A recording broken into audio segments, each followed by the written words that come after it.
80 immigrant inżammu arrestati fil-faċilità korrettiva ta' Kordin wara l-livellijiet li għamlu fiċ-ċentru miftuħ ta' Ħalfar.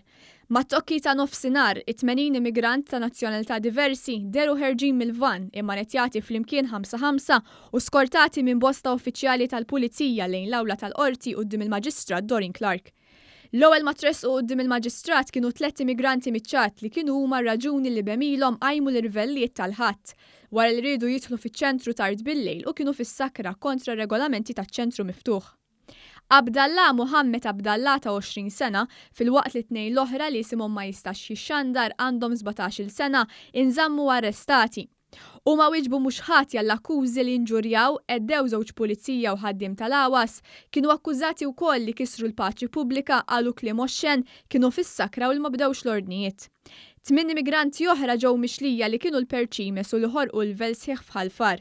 L-immigranti Al-Ħasin Isana Almin ta' 21 sena miċ-Ċad, Zakira Mohammed ta' 16 sena miċ-Ċad, Yusef Mustan mis-Sudan, Ibrahim Ali ta' 20 sena mis-Sudan, Hamad Abdujaj ta' 22 sena mis-Sudan u Ibrahim Bahar mis-Sudan, Obakar Klesus Ċibla ta' 20 sena minn Niġerja u Żagħżugħ ta' 16 sena miċ-Ċad wieġbu mhux ħatja li qajmu rvel sħiħ u nżammu arrestati.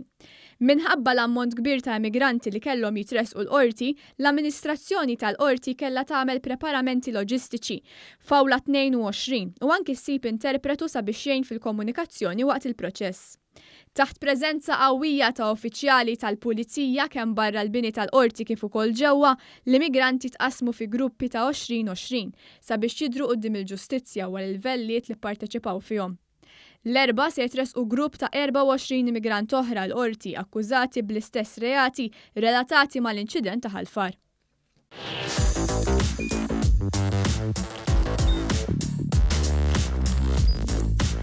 Idħol fuq one.com.mt u hemmhekk tista' tara l-programmi kollha li jxandru fuq One permezz ta' One Play.